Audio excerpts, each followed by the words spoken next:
Boa tarde, pessoal. É muito bom estar com vocês e iniciar mais um programa, um Manual do Proprietário, falando sobre medicina preventiva, qualidade de vida, a utilização de várias ferramentas técnicas científicas para a obtenção de melhores resultados na prevenção das doenças, como a bioquímica médica, a prática ortomolecular, a nutrologia clínica, a medicina convencional, a fitoterapia, a medicina tradicional chinesa, a homeopatia, ou seja, tudo envolvido num projeto para que tenhamos um resultado muito mais adequado do que utilizando simplesmente substâncias químicas convencionais. E é isso que trata o seu Manual do Proprietário. Vocês que acompanham o Manual do Proprietário há muito tempo já conhecem a frase, que é o lema desse trabalho: não existe 1 milhão de causas diferentes para 1 milhão de doenças diferentes. Que grande parte, quase todas as doenças crônico-degenerativas, elas precisaram de alterações que iam ocorrendo no nosso organismo ao longo de anos, ao longo de décadas, para que predispusesse esse organismo a que as doenças se manifestassem e evoluíssem. E existem, então, inúmeras formas de estarmos controlando esses fatores para que o corpo não esteja um terreno propício para que a doença se manifeste e evolua. E vocês aprenderam que aí está o estresse oxidativo, o excesso de radicais livres, então os antioxidantes, a inflamação crônica silenciosa, por causa de toxicologia ambiental, por causa de comidas altamente processadas que a gente come. Então aprenderam também a se nutrir e está evitando isso tudo, os caminhos para a detoxificação, a modulação hormonal, o controle da resistência à insulina, evitando aí obesidade, hipertensão, diabetes, infarto, AVC, câncer. Então, se tornou muito simples para vocês que acompanham o projeto Manual do Proprietário utilizar essas ferramentas e assim está preservando a saúde de vocês. Para você que não conhece, que está sintonizando agora a sua Mundial, eu quero deixar algumas dicas importantes para que você possa acompanhar programas antigos, aí já vai quase uma década, e uma ferramenta muito útil para isso é o youtube.com. Se você for ao youtube.com, colocar / meu nome, Dr. Edmond Saab Júnior, vai aparecer ali inúmeros programas anteriores, cada um com seu título, que vocês poderiam desfrutar, ouvir com calma, anotar o que interessa, pesquisar, conversar com amigos ligados à área de saúde e pôr em prática, né, o mais rápido possível, para assim contarem com o resultado desse trabalho todo. Vocês também sabem que eu costumo comentar trabalhos científicos, além de trazer dicas para vocês, responder às dúvidas de vocês, sugestões de pauta, através do e-mail da rádio, importante que vocês anotem, que é radiomundial@radiomundial.com.br. Repetindo, radiomundial@radiomundial.com.br. Então, enviem seus e-mails aqui para o e-mail da rádio, e a nossa diretora de jornalismo, a Samira Chaine, prepara esse trabalho com muito carinho, me entrega, e aí eu torno o nosso programa muito mais interativo e do seu interesse, ok? Hoje eu queria comentar com vocês uma matéria muito interessante e que vem justamente a mostrar para vocês o que eu falei para vocês inúmeras vezes, e está tudo aí no YouTube para vocês acessarem. O que aconteceria se o mundo inteiro virasse vegetariano? Olha que interessante. Há uma série de motivos pelas quais as pessoas se tornam vegetarianas. Algumas se dizem contrárias ao sofrimento dos animais, enquanto outras tentam manter um estilo de vida mais saudável. Por mais que seus amigos carnívoros, né, que comem carne, ou omnívoros, neguem, vegetarianos têm razão. Reduzir a ingestão de carne traz muitos benefícios à saúde e ao planeta. E quanto mais novos adeptos, mais essas vantagens são reproduzidas em escala global. Mas se todos nós resolvêssemos nos tornar vegetarianos, as consequências poderiam ser dramáticas para milhões ou até bilhões de pessoas. Trata-se de um conto de dois mundos, define o Andrew Jarvis, que é do Centro Internacional de Agricultura Tropical, que tem sede na Colômbia. Em países desenvolvidos, o vegetarianismo traria vários tipos de vantagens para a saúde pública e para o meio ambiente. Mas, em nações em desenvolvimento, poderia haver ainda mais pobreza. Aí faz uma comparação, né? Bife por carros. Se o vegetarianismo fosse adotado globalmente até 2050, teríamos 7 milhões a menos de mortes por ano. 7 milhões a menos de mortes por ano. O Jarvis e seus colegas analisaram a hipótese de todos os habitantes da Terra mudarem suas dietas da noite para o dia. Primeiro, eles observaram o impacto nas mudanças climáticas. A produção de alimentos responde por algo entre 25% e 30% de todas as emissões de gases de efeito estufa gerados pelo homem em todo o mundo. E o grosso disso vem da pecuária, da criação de gado. Apesar disso, o impacto de nossa alimentação sobre o clima é frequentemente subestimado. Nos Estados Unidos, por exemplo, uma família de 4 pessoas emite mais gases de efeito estufa por comer carne do que por dirigir 2 carros.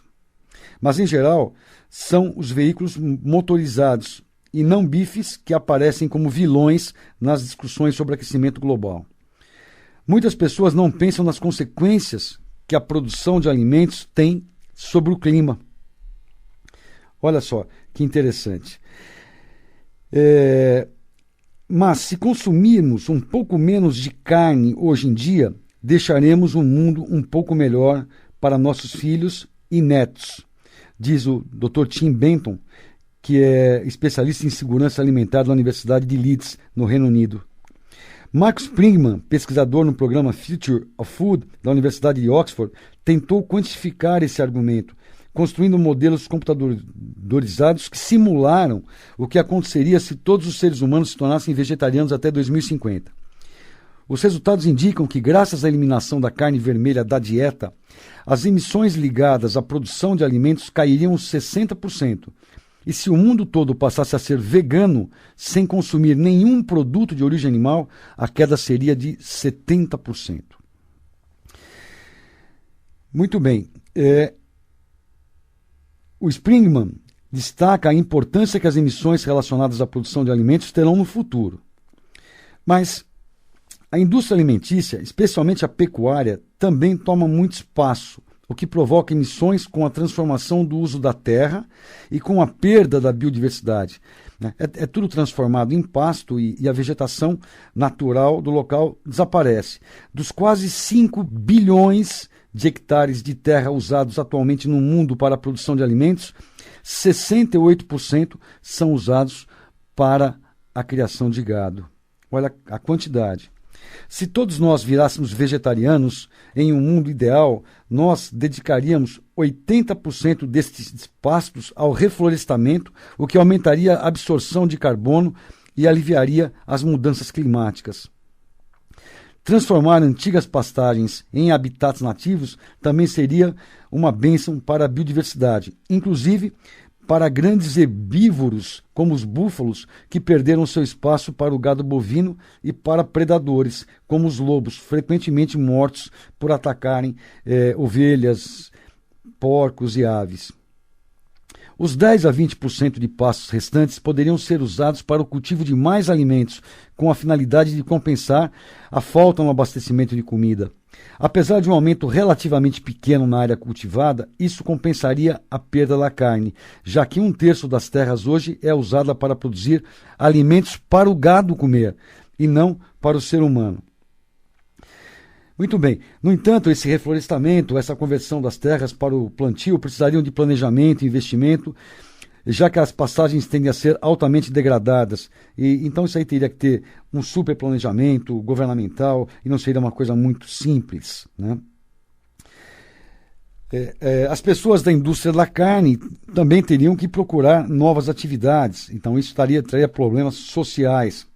Mas, agora, vamos pensar um pouco mais na parte de saúde e de meio ambiente.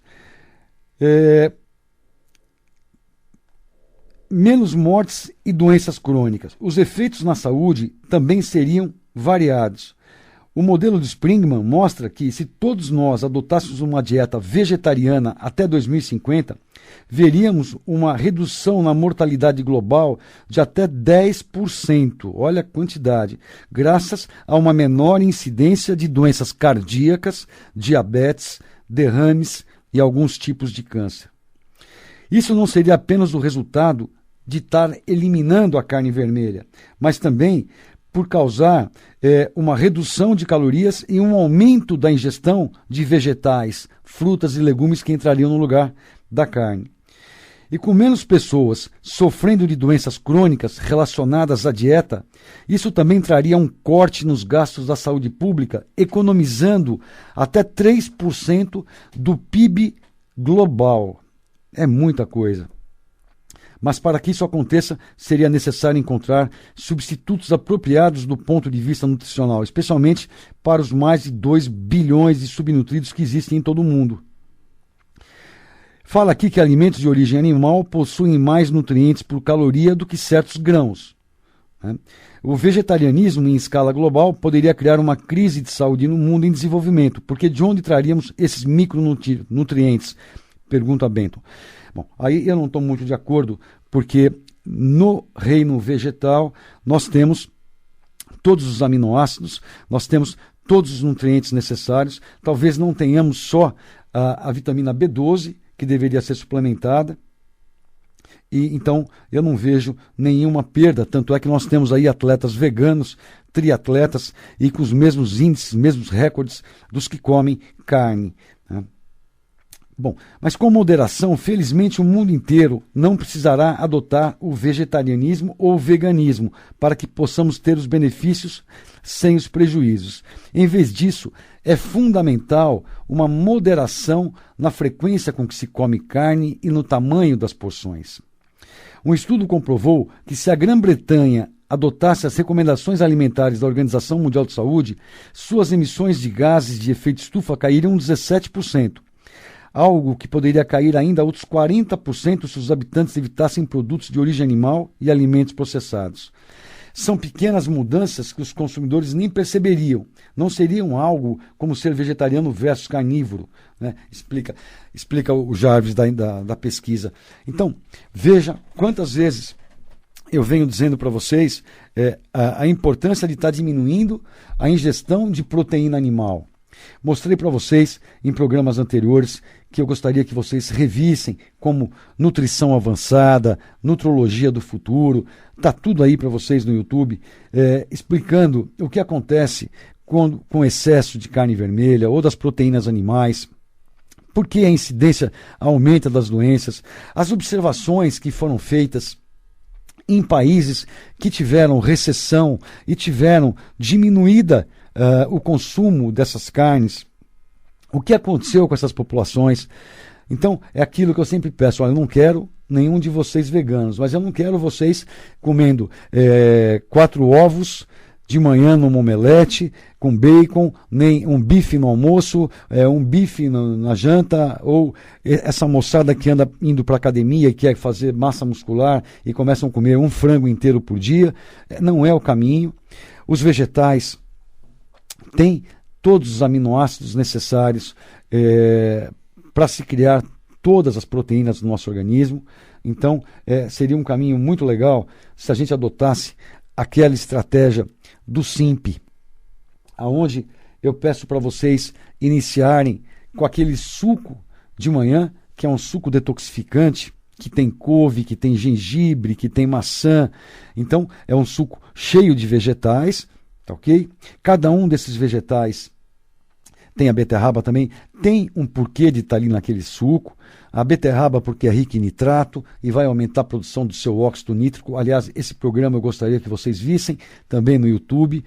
Tá lá com o nome de O Milagre do Óxido Nítrico. O Milagre do Óxido Nítrico, para vocês entenderem o que é esse gás, o que acarreta a diminuição da produção desse gás a partir dos 30, 40 anos em homens e mulheres. Por que, então, o ideal seria manter em níveis bons ou ótimos esse gás. Então, a beterraba está lá por esse motivo. Ela tem nitrato, a couve também tem isso aí. A couve, ela também tem um poder detoxificante, ela tem clorofila. Clorofila é a energia que a planta extrai do sol. Para vocês terem uma ideia do que se alimenta um touro, um cavalo, num habitat natural, né? Uma vaca, simplesmente de capim, né? Um búfalo. Então, dessa clorofila, eles extraem nutrientes. Então, é muito importante. A maçã, por ser rica em pectina, para se ligar a metais pesados e retirar do seu corpo. Então, ali, vocês estariam comendo uma série de vegetais, cada um com a sua importância. Além de saberem que as fibras, porque vocês não vão coar esse suco, as fibras são excelentes prebióticos. O que é prebiótico, pessoal? Prebiótico é o alimento para a bactéria que vive com a gente, para as bactérias da nossa flora intestinal, que se especializaram durante milhares de anos a estarem convivendo com a gente e que são importantíssimas para a nossa saúde. Inclusive, é considerado um novo órgão o nosso sistema, a nossa flora intestinal.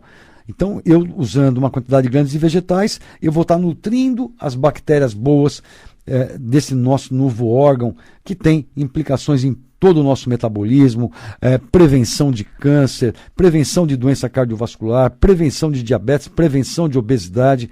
Então, hoje, depois que se iniciou em 2008, 2009, o projeto Genoma do intestino americano e inglês, nós estamos aprendendo dia a dia, tem trabalhos e mais trabalhos que estão em andamento, da importância dessa macrobiota, desse novo órgão, dessas bactérias todas que convivem com a gente beneficamente. Então, a fibra é importantíssimo. Quando eu peço para vocês estarem comendo menos proteína animal, significa automaticamente que vocês vão estar aumentando o consumo de vegetais e automaticamente o de fibras, que é justamente o alimento para essas bactérias se alimentarem e fazerem todos os processos metabólicos que elas são capazes de fazer, que elas se especializaram em fazer, e por isso que nós estamos aqui hoje, depois de toda essa evolução.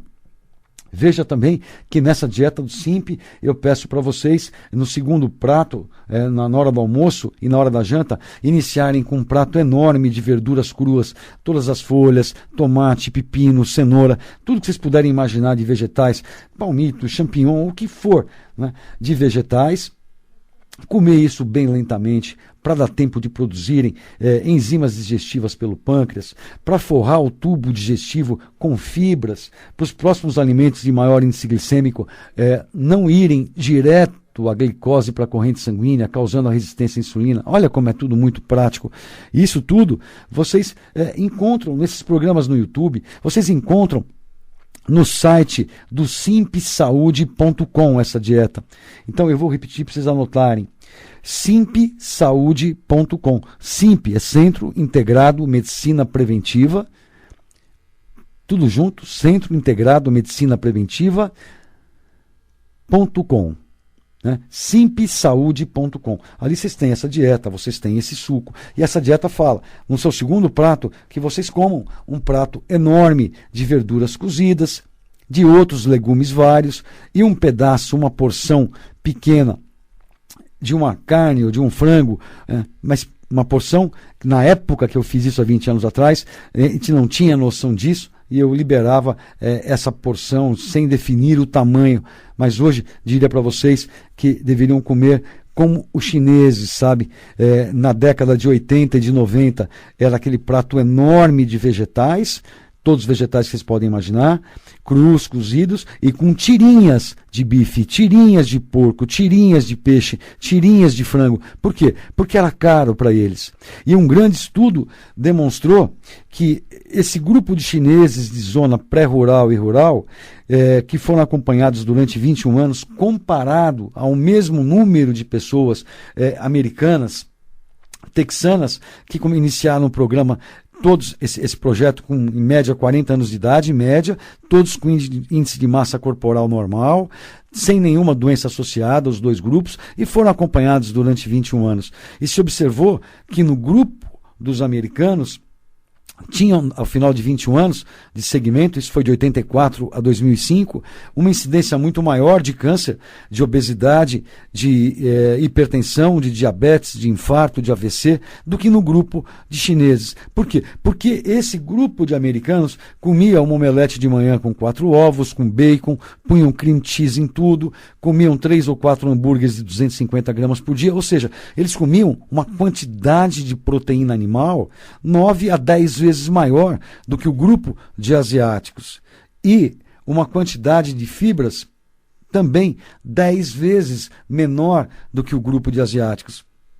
Então, ali ficou em dúvida o que é que causaria esse impacto enorme na incidência de doenças no grupo dos ocidentais, dos americanos. Seria o excesso de proteína animal ou a diminuição de fibras. E depois nós aprendemos que eram exatamente as duas coisas juntas. O excesso de proteína animal, acidificando demais o organismo, fora todos os outros problemas dessas proteínas que eu já falei para vocês em programas anteriores, não é?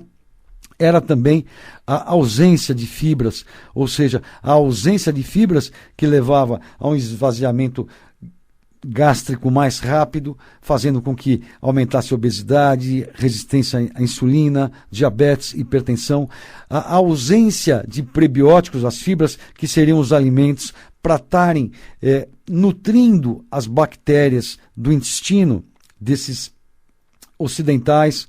Então, tudo isso em conjunto fez com que eles tivessem uma evolução em termos de saúde muito pior do que o grupo de chineses que comia aquele pratão de vegetais com pouquinha proteína animal. Então essa imagem, quando vocês começarem a ouvir dietas da moda, modismo, né, como aparece aí de 2 anos, de 5 em 5 anos, desde a década de 70, Dr. Atkins, e aí vem, vocês pararem e pensarem, não, realmente o que funciona é essa imagem do prato do chinesinho na década de 80, da zona rural e pré-rural, comendo aquele monte de vegetal e aquele pouquinho de proteína animal.